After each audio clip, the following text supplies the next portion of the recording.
অয়ন তার ড্রয়িং রুমে বসে কফি খাচ্ছিল। হঠাৎ দরজার নিচ দিয়ে একটা নীল রঙের ঘাম ভেতরে ঢুকে এলো।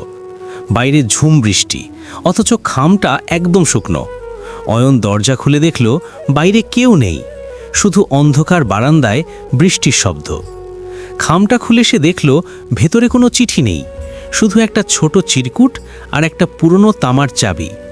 চিরকুটে লেখা, আজ রাত 12টায় শহরের পরিত্যক্ত লাইব্রেরির 4 নম্বর সারির শেষ আলমারিটা খুলো, তোমার হারানো উত্তর সেখানে আছে। অয়ন চমকে উঠল। হারানো উত্তর বলতে সে কেবল একটি জিনিসের কথাই ভাবতে পারে, তার বাবার নিখোঁজ হওয়ার রহস্য।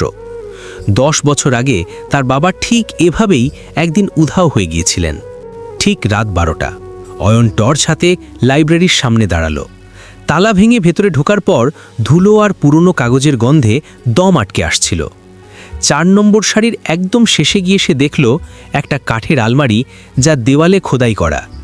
চাবিটা দিতেই একটা ক্লিক শব্দ হলো। আলমারি খুলতেই অয়ন দেখল ভেতরে বই নেই, আছে একটি আয়না। কিন্তু আয়নায় অয়নের নিজের প্রতিফলন দেখা যাচ্ছে না। সেখানে দেখা যাচ্ছে একটি ছোট গ্রাম, আর সেই গ্রামের একটি চায়ের দোকানে তার বাবা বসে খবরের কাগজ পড়ছেন, ঠিক যেন জ্যান্ত কোনো ছবি।